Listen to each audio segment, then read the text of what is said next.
Pai do Senhor, meus queridos, bom dia para todos. E hoje nós vamos concluir o nosso módulo de apologética, falando ainda um pouquinho a respeito da questão dos milagres. Falamos a respeito dos milagres a semana passada e hoje a gente vai trazer um breve comentário a respeito da questão dos milagres dentro dos evangelhos, os milagres nos evangelhos. Então, é mistério que boa parte dos milagres registrados na Bíblia estão concentrados nos 4 evangelhos: Mateus, Marcos, Lucas e João. Cada qual traz a sua peculiaridade, a sua particularidade a respeito dos milagres operados por Jesus. Lembrando que o termo milagre ele é oriundo do latim, que significa mirare, que por sua vez quer dizer admirar-se. Então, a questão dos milagres, ela serve hoje para muito pano para manga, para muita discussão. Então, criou-se hoje muitos debates e criam-se muitos debates a respeito dos milagres. De um lado está o teísmo, que defende os milagres, que defendem a autenticidade dos milagres, e do lado oposto está o ateísmo, o agnosticismo, o ceticismo, com suas teorias que descartam toda e qualquer possibilidade de milagres. Existe uma questão que é digna de nota, que muitas vezes nós, como cristãos, como estudantes de teologia, como seminaristas, como apologetas e apologistas, se preocupam muito em defender a questão dos milagres a todo custo, de forma teológica, porque, é claro, dentro do contexto da razão, dentro do contexto da ciência, dentro do contexto da arqueologia, isso é impossível. Haja vista que os milagres são operações sobrenaturais. E se são sobrenaturais, de forma alguma, senhores, elas podem ser compreendidas dentro do contexto da forma racional. Então, eu acho que o mais interessante, faço minhas as palavras do Dr. F. Bruce, no livro Merece Confiança ao Novo Testamento, da editora Vida Nova, que em vez de se preocuparmos ou de nos preocuparmos tanto em defender a questão dos milagres, seria mais coerente e equilibrado nós tentarmos pelo menos compreender ou entender os milagres. E é claro, isso serve principalmente para as pessoas que não acreditam em milagres, não acreditam nas operações sobrenaturais de Deus, pois afirmam, como a gente falou, que isso seria uma quebra das leis naturais, uma violação das leis naturais. Então, se as pessoas elas procurassem entender os milagres, e lembremos-nos que quando a gente fala entender os milagres ou entendermos os milagres, isso quer dizer entendê-los e crer pela fé. Então, existem N movimentos que põem em xeque a questão dos milagres, afirmando que os evangelhos são tendenciosos. Por quê? Porque foram escritos, e se foram escritos por homens que andaram com Jesus, eles acabaram maquiando as escrituras, os seus livros, as suas biografias a respeito de Jesus, e acabaram manipulando, criando assim uma espécie de mitologia, de patriotismo dentro do cristianismo. Mas a questão dos milagres, ela deve ser mais enxergada pela questão de sua compreensão, porque uma vez entendendo os milagres pela fé, não teríamos necessidade de tentar defendê-los, até porque os milagres por si só, eles têm a capacidade de autodefesa. Porque uma vez um milagre é operado, de forma alguma ele pode ser questionado. Mas o que diz a alta crítica? O que diz a teologia liberal? E quando falamos a respeito de alta crítica e de teologia liberal, nós lembramos, é claro, na forma da reminiscência, nós lembramos do Frederic Ernest Schellamar, nós lembramos do Rudolf Bultmann, nós lembramos do Karl Barth. Senhores, esses vultos da teologia tiveram suas visões a respeito da questão das escrituras e acabaram, pelo menos, tentando demitizar, detonar, tirar a autenticidade dos milagres. Então, o que a alta crítica ela pensa a respeito dos milagres? Por exemplo, existe um escritor chamado George Murray, e o George Murray, em seu livro, ele descreve a questão dos milagres, ou seja, ele tenta racionalizar a questão dos milagres, lembrando que os milagres são imputados pela fé, porque são sobrenaturais. Eles perpassam a nossa percepção humana, a nossa psique, a nossa razão. Mas ele, é claro, em seu livro, O Ribeiro de Querite, ele tenta explicar, e o que seria um livro para tentar explicar de forma racionalizada a questão dos milagres ou dos relatos dos milagres no Evangelho, acaba se tornando um livro de ficção muito fértil e muito produtivo para quem gosta de ficção. Por exemplo, a respeito da cura ou da libertação do endemoniado que vivia perambulando nas ruas de Gadara. O endemoniado gadareno, outras traduções chamam de endemoniado geraseno. Então, segundo o George Murray, ele afirma que aquele homem ele não era possuído por espíritos malignos, por espíritos rasteiros. Ele não era endemoniado. Pelo contrário, aquele homem ele sofria, segundo essa alta crítica, essa tentativa frustrada de se explicar os milagres e a libertação, a possessão maligna e a libertação, que é um milagre por si só, operado por Cristo e em nome dele, ele afirmara que aquele homem não era endemoniado. Aquele homem simplesmente ele sofria com alguns distúrbios mentais, traumas que ele viveu ainda quando criança, que segundo ele presenciara os exércitos romanos executando crianças em sua frente. Então aquilo acabou que criando uma pane, colocando em parafuso a sua mente, e ele sofreu com distúrbios mentais até aquele presente momento. Então a possibilidade de possessão maligna era nula. Era exatamente fruto da psique, de uma depressão, de um trauma, de uma crise existencial que aquele homem vivenciou, e que os evangelhos, o Mateus, o Lucas, eles simplesmente maquiaram e interpretaram aquilo como uma possessão maligna e uma libertação que consequentemente arremetia para a questão dos milagres. Então, ele tenta de forma racional explicar a possessão maligna e a libertação daquele homem, não atribuindo a um milagre, e sim a um problema psicológico. Ou seja, ele sofria de uma doença psicossomática da mente, um trauma que ele viveu, fazendo assim uma anamnésia na visão dele do indivíduo quando criança, vítima de um trauma. E a coisa vai se afunilando, meus queridos, principalmente quando se fala de milagres. O que vem na nossa mente, o clímax do milagre, vamos dizer, seria a ressurreição. Isso mesmo. Então, o que a alta crítica ela pensa a respeito da ressurreição de mortos? A alta crítica, o George Murray aqui, ainda vou citar o autor e o livro, o Ribeiro de Querite. O George Murray, ele acredita que as pessoas, ou os relatos de pessoas que morreram naquela época e ressuscitaram, por exemplo, a filha de Jairo, o filho da viúva de Naim, essas pessoas na realidade, elas não morreram. Elas entraram simplesmente em uma espécie de coma temporário ou coma induzido, e em determinado momento aquelas pessoas voltaram do coma. Então, como hoje muitas pessoas acreditam que existem pessoas que elas morrem, mas que elas voltam à vida, mas na realidade elas estavam acometidas por um coma e de repente ela acorda.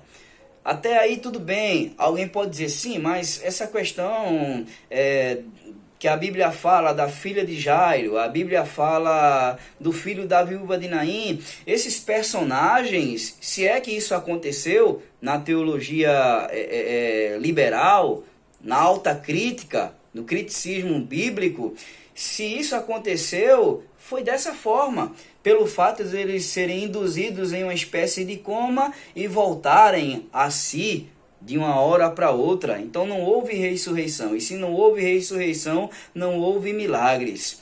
E para a coisa ficar ainda mais complexa, imagine a questão de Lázaro, no capítulo 11 de João, que a Bíblia diz que Lázaro ele faleceu, e quando Jesus chega até a pequena aldeia de Betânia, o pequeno vilarejo de Betânia, Lázaro já estava morto há 4 dias. Então é claro, para a alta crítica e para a teologia liberal, aquilo não foi um milagre, aquilo não foi fato, aquilo foi simplesmente fruto da mitologia. Aquilo ali foi exatamente o que o João ele colocou para acrescentar um heroísmo messiânico à pessoa de Jesus, que foi simplesmente, na visão de muitas pessoas, um grande pregador, um grande exemplo de moralidade, de ética e de sabedoria. Nada mais que isso, mas não emanando dele poder algum. Então essa é a visão que a alta crítica e a teologia liberal, ela tem a respeito de Jesus e dos milagres. Então, para essas pessoas que a Bíblia narra, que a Bíblia fala a respeito de pessoas que morreram, mas dentro de pouco tempo elas voltaram à vida, foram pessoas que foram conduzidas ou induzidas a um coma temporário, mas que de uma forma ou de outra acabaram recobrando a sua consciência e voltaram à vida. Então, descartam totalmente a possibilidade de ressurreição. E quanto ao caso de Lázaro, que já faziam 4 dias de morto e o seu corpo estava em estado de decomposição, é claro que o racionalismo, é claro que o ateísmo, o agnosticismo, queridos, o ceticismo, o antropocentrismo, eles não acreditarão nesse texto de João capítulo 11. Aí entra a questão de que a Bíblia ela possui algumas lendas, alguns mitos, e vão atribuir isso exatamente à ficção, à lenda e ao mito. E imaginem quando se trata a respeito do principal personagem, quando se fala em milagre, quando se fala de ressurreição, o próprio Cristo.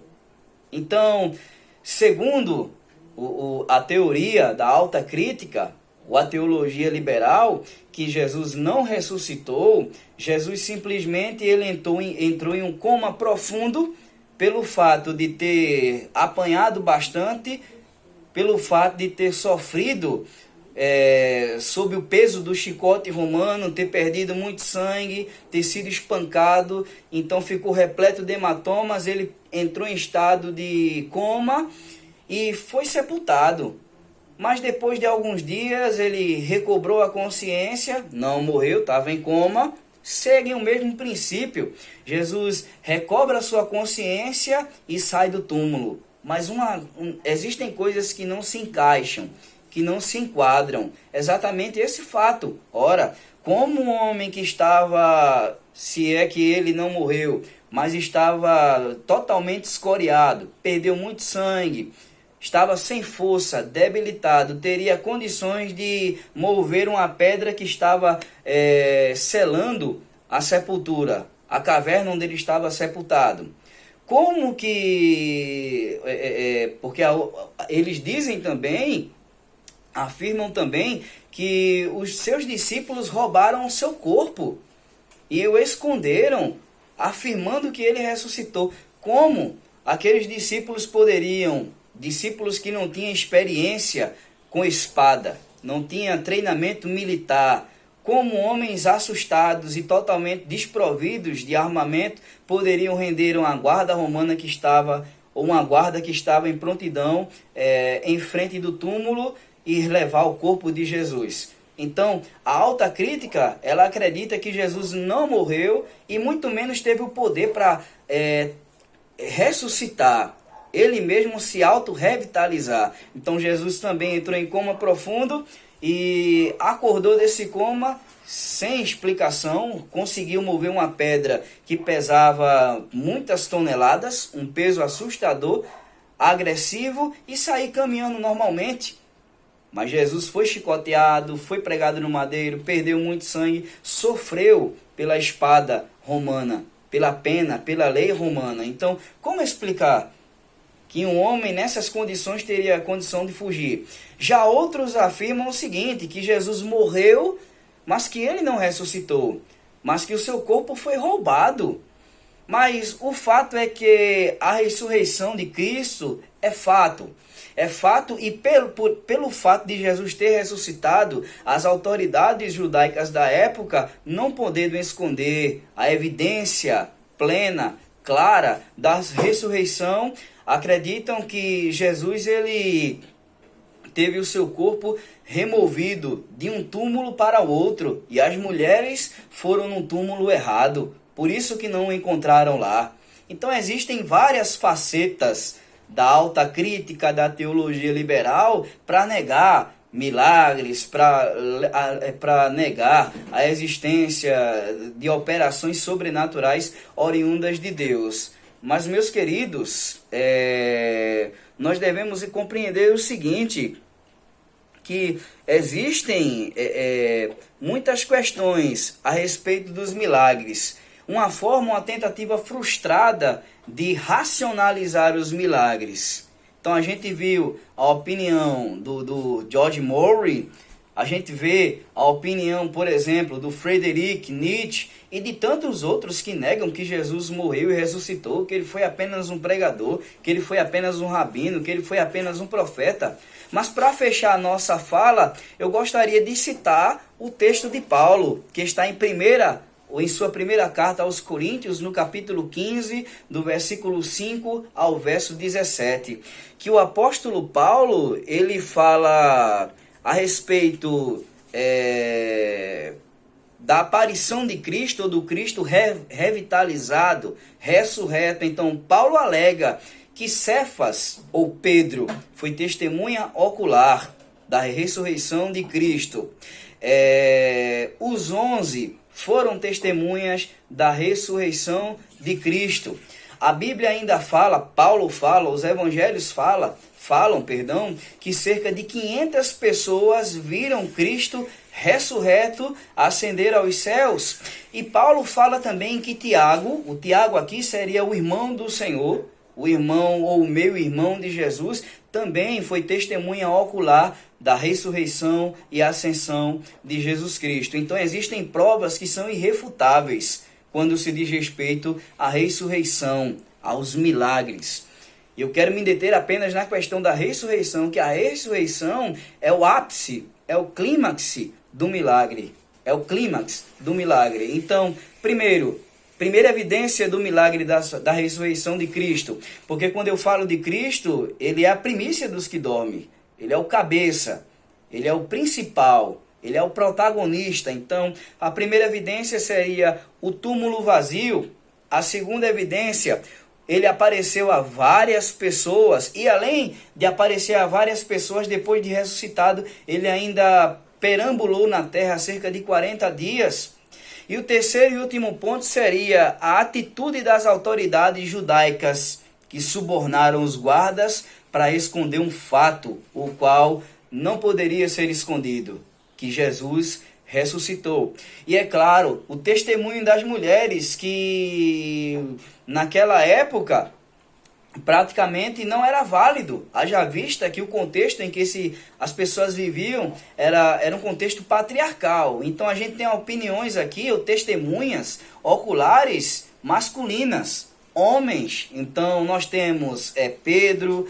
Paulo fala de Pedro, isso é 1 aos Coríntios, capítulo 15, versos 5 ao 7. Então, Paulo fala de Cefas ou Pedro, Paulo fala dos 11, Paulo fala dos 500 irmãos, e quando fala de 500 irmãos, não cita as mulheres. Sem falar nos testemunhos, ou no testemunho das mulheres. Haja vista que a Bíblia ela foi escrita no pano de fundo patriarcal. Então sempre se excluíam as mulheres, mas que foram testemunhas oculares também dos milagres de Jesus e da ressurreição. Então, meus queridos, é muito importante, fechando a nossa fala a respeito da questão dos milagres, não nos preocuparmos em tentarmos defender os milagres, mas a nossa preocupação deve se ater à questão de tentar compreendê-los. E quando se fala tentar compreendê-los, isso significa compreendê-los pela fé. Se as pessoas que vivem no contexto, pessoas que vivem aí no contexto nacional, mundial, pessoas que movimentam a massa que não é movida, mas que é movimentada, tentassem compreender pelo menos a questão dos milagres, nós não teríamos tantos problemas como nós temos hoje. Esse cabo de guerra, mas que tudo leva a crer, pois contra fatos não há argumento. Então existe opiniões ou testemunhas oculares que Paulo disse que na sua época ainda viviam e que depois começaram a morrer, mas que foram testemunhas oculares da ressurreição de Cristo. Então, Jesus está vivo, Jesus ressuscitou, os milagres são autênticos, bíblicos e devem ser aceitos pela fé. Não procuremos, pois, tentá-los defendê-los, mas compreendê-los. Deus abençoe, meus queridos, e a paz do Senhor.